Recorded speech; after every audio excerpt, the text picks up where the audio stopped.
Welcome to Real Life Real Estate with Suzanne Prezio. As you know, we've switched from a radio program to a podcast format, and I'm very glad that you're with us today.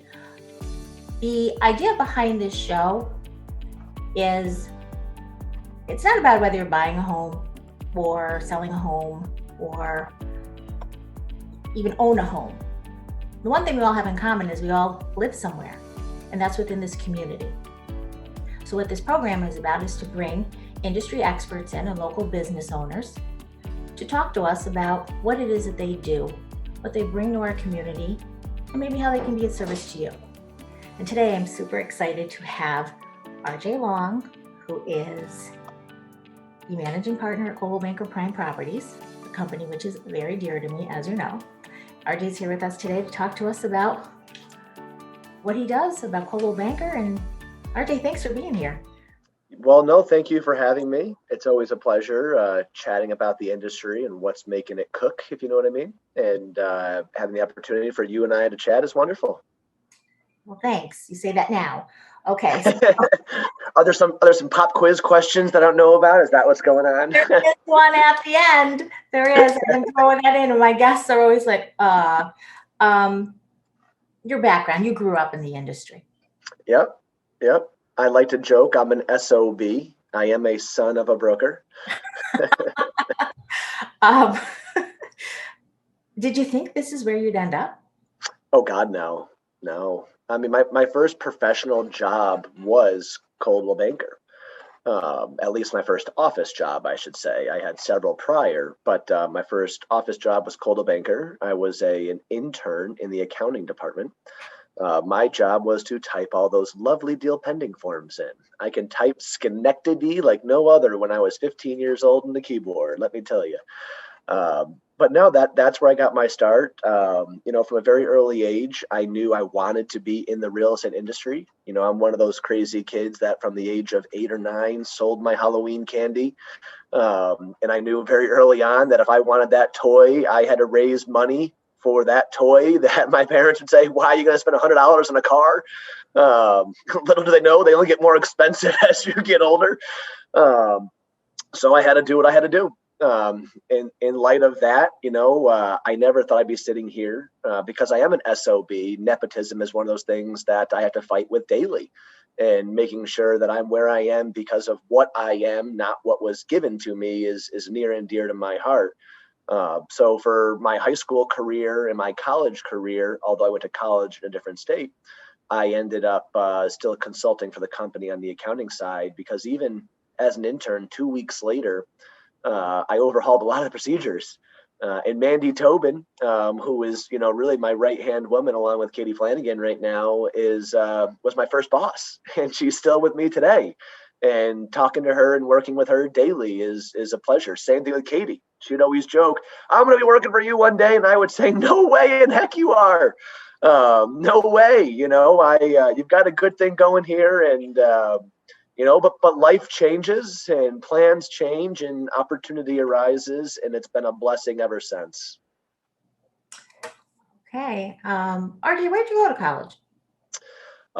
That's a loaded question. So I went to my undergrad was Bentley, out in Boston. It's a finance school mainly, although I did only a minor in finance. I did graduate school at their graduate school, ended up doing a 5-year program, mainly because the job market sucked. It was 2008. And I'm in a finance school where Lehman Brothers, trust me, those guys had a much better resume than mine at that time. So they got the jobs. Ended up staying in school, and I'm a believer in never stop learning. So after my postgraduate school, I ended up going back to MIT as well for a real estate degree, and that was at their School of Architecture and Planning, not the business side or engineering side. While I may have an engineer mind, I did not invest my life going down that path. So you're well-rounded. That's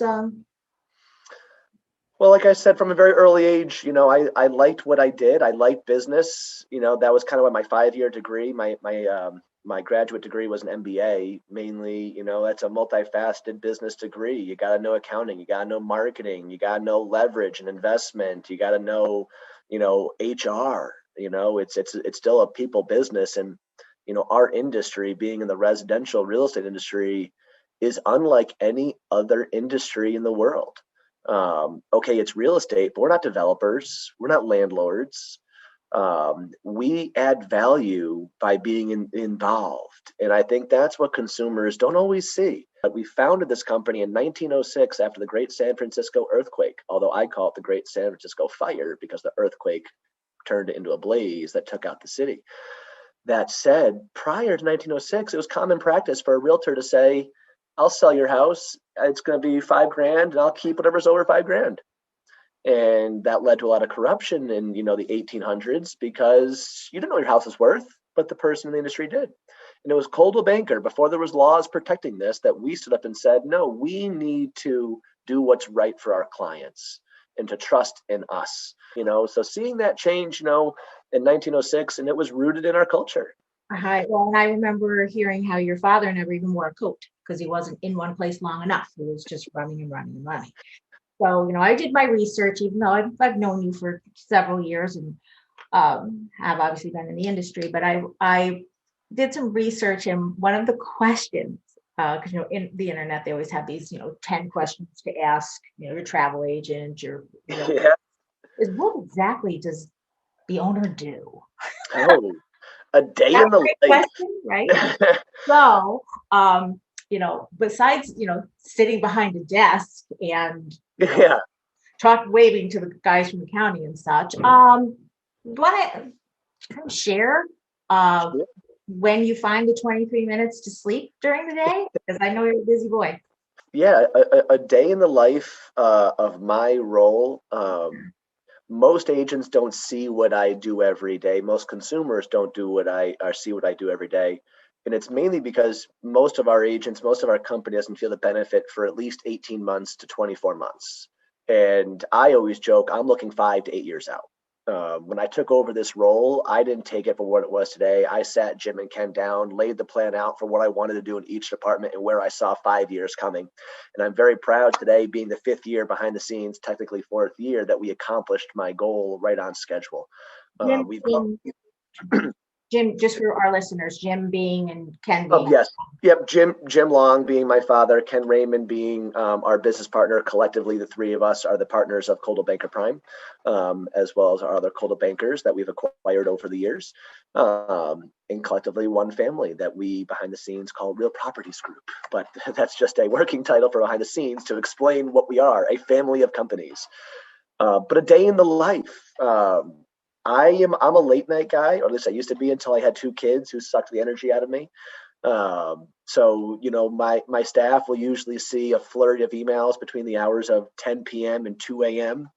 And then some of my regional managers work very early hours. And just last week, I was emailing back at 4 a.m. So a day in the life of me is being responsive, and I put out fires. That's a good 20 to 25% of my job is what comes up that day, being prepared. If you ask yourself, Suzanne, what's most important to you? It's, well, when you call me, when you need me, I'm here to support you. And even our most seasoned realtors, thinking of my 30-year veteran managers, still calling me up from time to time and saying, I've never dealt with X. I'm like, oh, well, luckily I know somebody over here who has, or we have the resources nationwide to deal with that. But a lot of it is I'm a communicator, and I also manage by collaboration. I am a big collaborator. At that degree, what we really have are team meetings throughout the day on specific projects. We are talking to agents, we're talking to recruits, we're talking to the industry. So a vast majority of my time is on the phone. At the end of the day, I'll probably spend 6 to 7 hours talking on the phone. My goal really is to shift that a little bit as this year and next year come to fruition. As part of our roadmap is to build leaders, to build those around us, to be empowering and to run their certain departments or their certain regions or certain offices, to continue to grow, because together we can grow more than we can apart. But a day in the life of me is crazy. I think, every day is different. It's pretty much one of the main reasons why I took this job and why I love my past job was, I like innovating. I'm a hobby inventor at the end of the day. Not many people know that about me. While I may be a white collar person right now, the reality is I can fix almost anything. I just don't mess with electricity. I leave that to my father-in-law. but that's my passion. It's creating things, doing things better, being efficient, being innovative, and we take that to the company. We look at things from an operations department to an accounting department, looking at the company and really supplying what the company needs while looking ahead. Because if you're trying to create and manage for today in this industry, you're too late. And thankfully we are on a national stage. I see what's coming from the West Coast 2 years before it comes to the East Coast. And that's a blessing we have in our geographical location to stay ahead of the trends, the curves, everything from iBuyers to just technology. It's really a fun job. Well, I'll agree with that. Now, how many offices do we have? Oh, well, this year we added 3. I think that puts us up to 26 offices, including Coldwell Banker Timberland, which is a wholly owned company of ours that operates in the greater Catskill Mountain Range, south of central New York, south of Albany, but to the west of 87. So basically, the entire Catskill market, we have 6 offices in that entire area. Lovely area, absolutely lovely area. I have a group of friends. We call ourselves the Catskill Kids because Yeah, we go there to golf. yep. And No, it's gorgeous, very gorgeous. now you kind of answered one of my questions, but if you can embellish on it a little bit, how do you keep up on the ever-changing trends? Concerned about things I see and thinking, "Oh, are we going to be obsolete?" I just, and I mean, I know because you get the 4 a.m. emails from me, but Yep, I mean, we're on the phone at midnight with people. We're talking them out of the tree. And, I feel that they do need us. yep, I know that with the amount of repeat business that comes my way, they also feel they need us, yeah, but it is, I mean, they are changing rapidly. How? absolutely. Things are changing very fast, but they're also not. And 5 years ago, when I took over this position, I came back and said, we've got a lot of technology out in the field. There's a lot of technology happening. So for starters, how do I keep up on it? I read a lot. I read a lot of everything, between news, white papers. When the government came out with the CARES Act, early, April, whatever it was, I was that crazy guy who read the 300-page version, not the 800-page full version. I left that to, Ryan Schneider and others.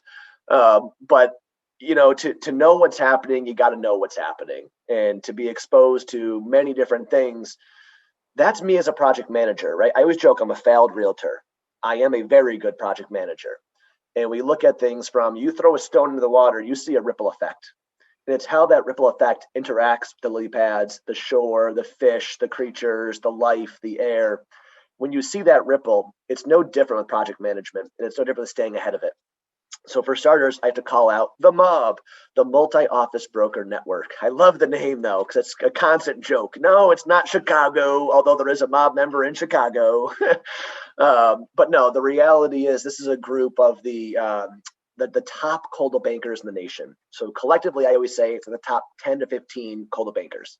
It's an invite-only group, but you have to be of a certain size to reach it, which means we have the same problems, the same opportunities. And we're talking about a group of people that are the most selfless in our industry, to the point where when the hurricane came through Wilmington, North Carolina, the MOB members, one of them sent a tractor trailer into Wilmington full of supplies. And thanks to our friends on the West Coast, we also see the trends shift. We see competition usually start in the cities. We see consumer behaviors usually shift from the cities, usually in the West Coast, then followed by New York City, a year later up in the capital region, and a year later up in the central New York and western New York regions of the state. So 1, reading; 2, industry networks like the MOB, the Log, just pure and simple having Coldwell Banker National behind us. The fact that I can pick the phone up and I can talk to the brass, I get the CEO, I get the COO, so it's responsiveness. When you need help, they're there. And again, it goes down to take the pandemic. The amount of information that we had and that we disseminated out to our agents was game changing. Our people really felt supported, and it was only because the network that I had behind me that I was able to do that. It's why I've taken the board seats. It's why I've become an industry advocate for those avenues, because our industry needs to be protected. And I'm going to go, I got to bring up one more topic, which would be the National Association of Realtors. Something that the average homeowner doesn't realize, that the National Association of Realtors sounds like it's an industry group protecting you and I, right? Right, Press? That's that. Now that must be a group to fight for us. And they do, don't get me wrong. But their number one job is the homeowner. It's protecting the homeowner from taxes, from laws, from changes. It's protecting the tenants. So they are the largest, given on a certain year, the largest lobbying association in the US, between the NAR and the Nationals, I'm sorry, NRA and NAR, right? Same three letters, very different advocacy. Yes. But those are the two that are the two largest, depending on the year, that lobby Capitol Hill. And most of their lobbying is not for you or I, but it's for the homeowner's benefit. And I don't think the homeowner knows that, because how they're funded is not from the homeowner, it's funded from you and I, our dues that we had joined to these associations. So it's very important that the consumer knows to use a realtor, because by using a realtor, capital R trademark, not a real estate agent, who is just a licensed associate in the eyes of New York State. And in my opinion, that's not a high enough bar. To get licensed in the state is not a high enough bar. Then you have the Association of Realtors, and then you have Coldwell Banker. So making sure that we have follow through, that we have value is important. But I think that's important for the trends, because what you're seeing is data sharing. You're seeing this coming together as one industry with technology. And then to wrap this question up, to bring it back to one thing I said very early on, was 5 years ago, we had this fragmented nature of technology. And I predicted what we're going to see are ecospheres come together, and also APIs, which is basically a languaging programming, meaning you can have two programs talk to each other without, having to recreate the wheel, right? A database being shared, for example. And we are seeing that come to fruition so much more right now. And you're going to see it in the next 2 more years with the MLSs as well. You're going to see this just become a more cohesive single environment with a greater good. Certainly certain technology platforms will change, but basically what I'm saying is, by talking to the executives, by talking to the people who are creating this technology, by talking to the industry leaders, by reading all the news, I get that ripple in the water feel, and really getting ahead of it, and that you guys don't really see what I do, because it's years later that those products, that those services come to fruition. And it's not just you as the agents, it's the consumers as well, and experiencing that change and protecting their industry. Because if we give up, and if we give up on NAR, if we give up on data sharing, if we give up fighting for that trusted advocacy, people think it's the realtor's job that's at threat. No, it's the consumer, it's the homeowner who's going to lose that trusted benefit. And without that, that's scary. And gosh, 10 years ago now, I wrote my college thesis on just that, on why a realtor's job will always be needed. Maybe not mine, maybe not technology, but that trusted resource will always be needed, whether or not the consumer sees the economical value. The last thing I'll say on this topic is consumer confidence, and all the trends that we've seen, all the white papers that we've seen. Consumers have increased year over year how they value you and your service. They're willing to pay more for your service, which is why I need to stress to our agents to convey to their clients exactly what we do that's different from other real estate agents.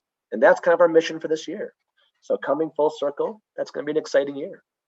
It sounds it. Yeah, because the support that the company, meaning Coldwell Banker, provides to its agents, Mhm. it only benefits the consumer. Mhm. You and I know, and you get many phone calls, because we'll have somebody on the other side who doesn't have No. support, or dare I say regulation, but I mean, we have expectations wearing blue and white. Yes, we do. Rules, and there's laws, and there's ethics.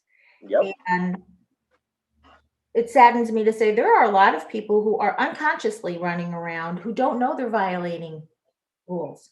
Yeah, we saw that big time during the pandemic as Oh, well. The fact is, it's very hard to stay up on laws, trends, changes when just take the capital region, there's roughly 4,000 realtors, but there's just under 1,000 brokerages. That's insane. I don't know how many banks that you know, but there's not 1,000 bank brands in the capital region. There's not 1,000 dry cleaners. There's not 1,000 grocery stores. So for regulation and communication, it presents a very unique challenge. Um, and not to pat myself on the back, but I think our agents can feel the benefit. This was a challenging year for communication, and I think we hit a home run. And fighting for our consumers, everything benefits them at the end of the day. That's if I said this 2 years ago, maybe even three. If you're not fighting, if you're not paying attention to the consumer experience, you're going to lose. being able to provide information and correct information. Yeah. And again, that's what the company, talk about a safety net. Really, thank you. Uh, what changes have had the most impact? I mean, obviously the internet, but I mean, social media. What do you feel has really had the most impact on the real estate industry? So if it's a positive and a negative, because I'm a believer that entrepreneurialism is a core fundamental of our industry. Every top producer got their start with $1,000 in the bank and one license and one deal that turned into two, then four, then eight, then 16. But I have to say, the biggest impact has been the ease of getting a license and the ease of technology, um, making it easy to launch. And while that barrier to entry is so small, it's what makes our industry unique. And from the get-go, it makes us beneficial. The problem is, we just alluded to before. Well, now that there's in just one small region, the greater capital region, there's almost 1,000 brokerages, is scary in part. How do you regulate that? How do you ensure what's happening needs to be happening? So for one, I have to say technology. Of course, technology has been the biggest game shift. Although I always crack up when there's these other companies. We're a technology company. No, you're not. You're a real estate company with a website and a CRM. Welcome to the 90s. We've been there. But it's all about how you package it and how you compare it to your core values, your culture, your marketing. So again, some do it very, very well. Some do it very, very bad. And then, of course, social media has been the next aspect of technology that has made a massive impact on our industry, only because it doesn't turn off. Communication's been paramount, and we always say you can't be a secret agent. And how do you let your consumers know how we help them more so than somebody else? By communicating them, our marketing, our Dare program, how we every listing do, Facebook and Instagram ads automatically that retargets back to them. So your listing agent gets that, not for your benefit of listing leads, although it is. It's also the consumers who are interested in buying your home get answers that are accurate. What kind of floors are they? Are they maple or are those cherry? What kind of cabinets were those? Where's the grinder pump? What is a grinder pump? Those types of questions need to be answered by someone who is knowledgeable. And if you're going to add value to a home buyer or a home seller, information is key. So social media helps convey that. It helps differentiate. The downside is technology is not what makes you valuable in this industry. It just helps facilitate this industry. And I think that's where, consumers first and foremost pick their realtor based on who they know and who they've been recommended. That's usually the way in the door. Although 10 years ago, it used to be the golden ticket. You could write your own check and be done. Now it's an interview. Now they're going to Google you. Oh, your neighbor recommends Suzanne Prezio, rock star. Great. Let's make sure I find something about her, Google her up. And that's where, again, it's changed so much. And I predict over the next 5 years, you're going to see a large shift back to listings will lead. Right now, it's who can buy the leads. You're going to see a shift in this industry towards that end goal. It might be 2 years, it might be 10 years. My money is on about 5 years, around 2026, 2025. Depends how fast the MLSs can facilitate that change. Could be sooner, could be later, based on that across the country, which I think is good for the consumer. and good for that experience. So that's not a Coldwell Banker thing. That's an industry thing. So again, time will tell. But you know what? But it's a nice segue though, because let's talk about other things that Coldwell Banker does other than helping people buy homes and sell homes. What a lot of people in the community don't know, and I think would be of value to them, is we have a commercial side. We also have long-term and short-term rentals. Yep. And the thing that I find fascinating after all these years, and I don't know why, but for some reason, our relocation program, because Yep. I love the Capital District. I think it's the best place in the whole wide world. And especially Colony. I just love Colony. But I love when I get to bring in an out-of-town buyer and give them a tour.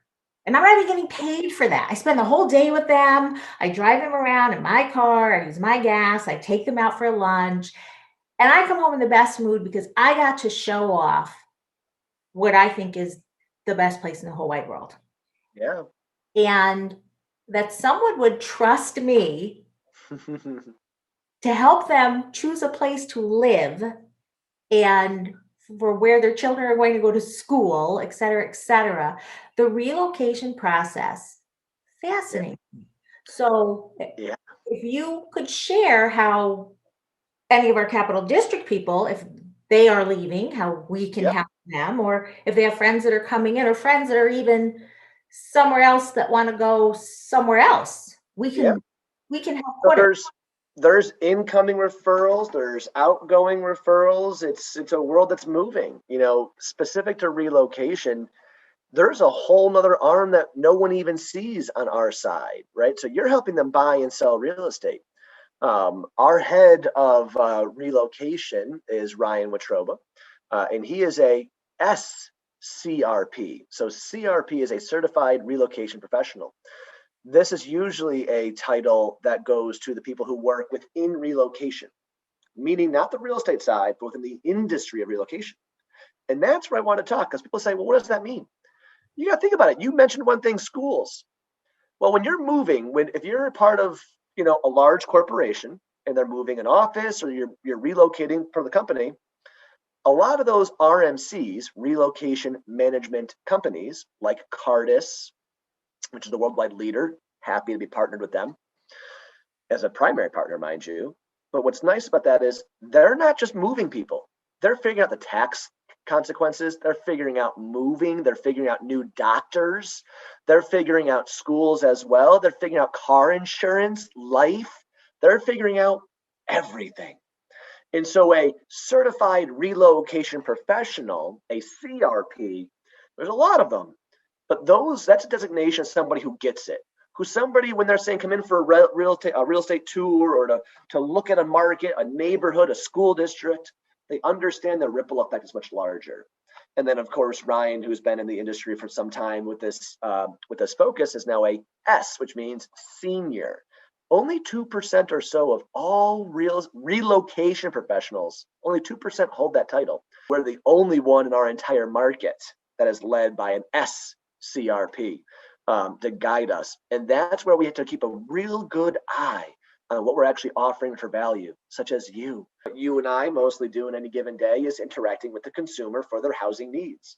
And that, of course, covers everything. And relocation being, between 5 and 10% of our overall business, depending on the market, is a big number. But it also means it's big value. So it's more than, like I said, real estate. It's tax implications. It's estate planning. It's doctors and third parties and babysitters. If you're going to relocate your executive from town A to town B, it's a lot of work. It's more than just finding a home. Talk about our rental opportunities. Yeah, again, it's the same thing. Rental opportunities. A lot of times, some of you relocating to a town for only a year or two, or they might not know if it's permanent. So same thing goes. We have a lot of rental facilities in the last 5 years. Been a lot of construction of rental complexes in the capital region. Well, and what I'm seeing now, because as you know, we have a historic low of 1.1 months of inventory. As Yep. I have people who are afraid they're going to sell their home and not have a place to go.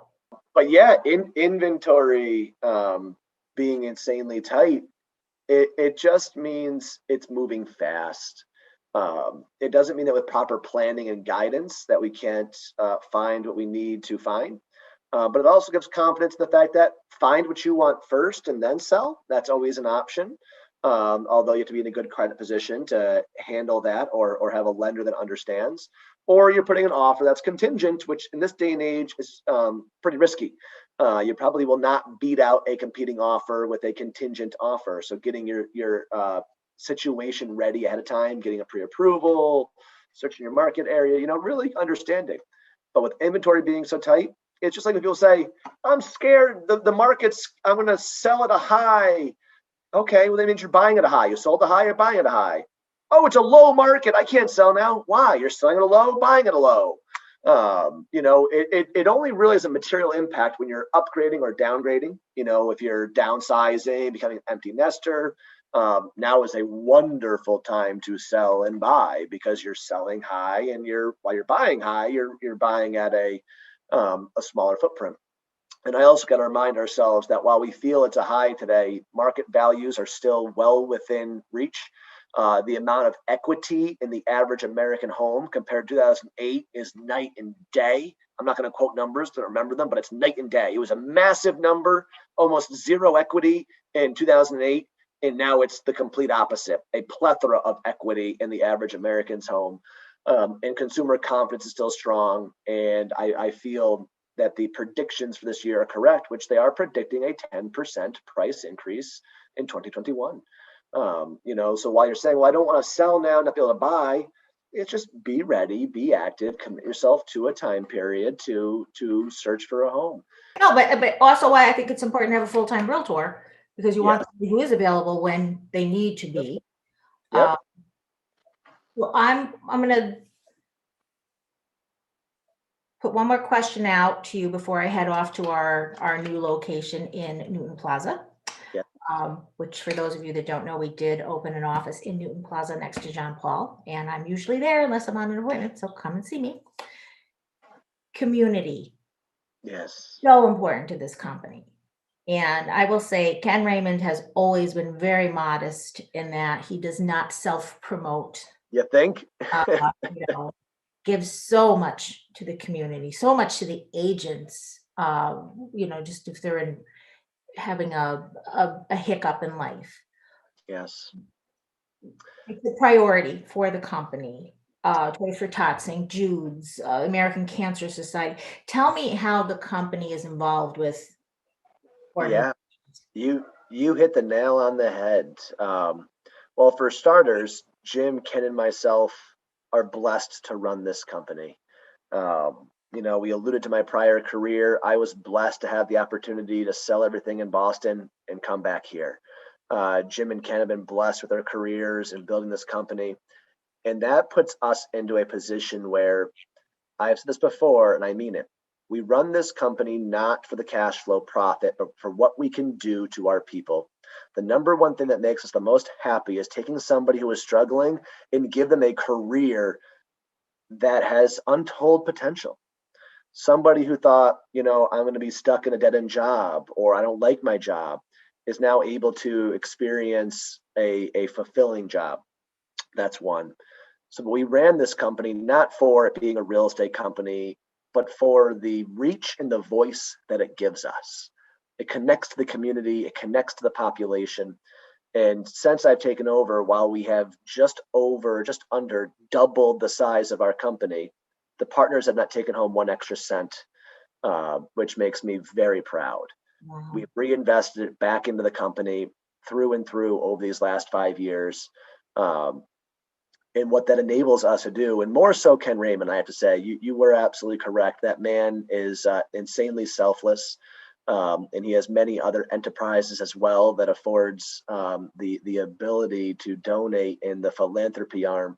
Now, I know Ken doesn't like me talking about this, but I would venture a guess and say that he is probably in the entire capital region number one or number two. I don't want to name names. There's definitely one other very large family in the auto industry that is very philanthropic and is absolutely a blessing to have in our community. Um, but Ken is also one, and he makes these donations anonymously. He makes these donations in light of other companies, so it's not his name. It's either the company or somebody else. But at the end of the day, it is, I gotta say, probably American Cancer Society is probably the number one in our hearts. Obviously, Ken has been afflicted personally in ways that would just make me cry. But other great causes. A spinoff of ACA is also October's Breast Cancer, which is ACA. It's a huge push for us. Toys for Tots during the holiday time. That's just good business. I mean, how to use our business to help kids. I mean, we all have a center of influence. We all know people. Ask them. Tap into that network and for a greater good. And then Make-A-Wish has been near and dear to my heart for over 20 years. Not in terms of curing diseases, but I'm a big mind over matter person. If you know me, there might be a sixth sense. I don't know.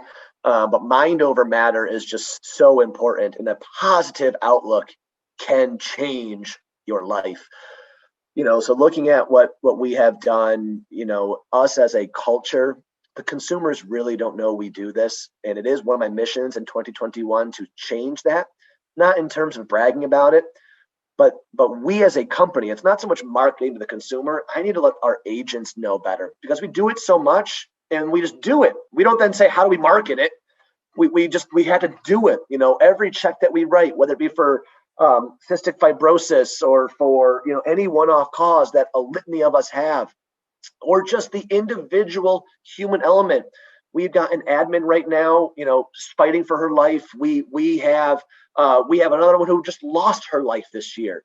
Same thing for our agents and their family members. If you're afflicted with cancer, if you're afflicted with an ailment, some folks would joke and say, why am I at the hospital? These guys in suits keep coming and ask how I'm doing. There's a reason. There's a reason. Somebody knows somebody. And at the end of the day, while we don't brag about this, Ken constantly gets people into Dana-Farber, the greatest facilities in this world. I literally, it makes me cry over this, but I literally had one of our employees reach out just a couple of weeks ago and say, I would be dead if it weren't for you getting me in there right now. And not referring to me, that's more so to my partner, Ken, who had that connection to help in that degree right now. But us as a company, that is something that is so not known, because you don't need to know it until you do. And when your management, when your leaders inform us that you're in need, we are there to help to whatever degree that we can. And that's the reason why we run this company. That's the reason why it gives us a voice. That's why I want to grow, not for bottom line, but for that bigger voice, that bigger impact. The more that we can nudge out the unethical and prop up the ethical, regardless of where you work. And I tell it to every person I speak to in the industry. I don't care who you work for. You're a good agent. I want to know you and I want to help you. Here's my number. If we know each other and can save a deal or help somebody out, that's what this is about. And I'll close with a favorite Ken Raymond saying, and it took me a while to understand what it means, but if you put bread in the water, you get ham sandwiches in return. So you can put a little bit out, you get a lot more back. So you can feed a duck and you can feed yourself at the same time, and you get more in return. You can't bank on it. You can't do it expecting that. But the more you keep giving, the more that we're selfless to our consumers, the better we'll all be. And I, with that, believe I hit my word limit for the day. I'm going to touch on two things, because I do want to give these people a shout out, because again, if you do something because you're saying, oh, look at me, I just want to be here for the photo op and list your house with me. But we have two agents in our company who are so selfless. And I'll just take the opportunity. We have our Margaret Gregory, who makes Toys for Tots her mission. Margaret actually will go on the train to make sure that these toys are distributed evenly, I'll say, that the children really do have a Christmas. And this has been Margaret's passion for, I don't know how many years. I started 14 years ago, and Margaret was doing Toys for Tots, and selfless. I mean, it is year long for her. And also, my very favorite person on the planet, Chris Miller. Chris, I forgot to mention Ronald McDonald House. We have Yeah. the most heartwarming opportunities at Ronald McDonald House, where the agents do the marketing, bring in the food, prepare the meal. We were able to see twins go home, and to know that that family who has spent weeks and sleepless nights, and that they're able to come in from the hospital, have a home cooked meal, and they went home with little people in their car seats. How lucky were we that we got to be a part of that and see that? So we do get to do a lot of things within the community that are our pleasure. And we feel lucky that we work with people in the community. Some of what we generate from those transactions, we put back to better serve and help the people that we live amongst. So it's a pretty great gig. So RJ, I'm going to ask you one question before I let you go, and thank you, because I was going to ask you to tell me something people wouldn't know about you, but you said you're a hobbyist. Dead or alive, if you could have dinner with one person, who would it be? Probably FDR. Probably FDR. I got to give a throwback. I like my man, what he did, pulling us up and out of a very big problem, and someone who went through massive personal struggles. I've never once been asked this question, and this is a God's honest truth, off the cuff response. So I've got to go with FDR. Excellent. Mine would be Mel Brooks. Nice. I can imagine, if you can make me laugh, and he's single, so hey, if you're watching. But that is not an answer I thought would come out of your mouth, RJ, and I must say I'm very impressed. Does that mean I passed the surprise quiz? So, you certainly did. We'll continue at another time. But I know that you're going to be on periodically. You'll be jumping in, telling us what's new. I so thank you for your time. I know you're a busy boy. So thank you, and Happy New Year. And I'm sure we'll be talking to you soon. Thank you, Suzanne. Pleasure to be here. Thank you again. Have a great day. You too. Thanks. Goodbye, everybody.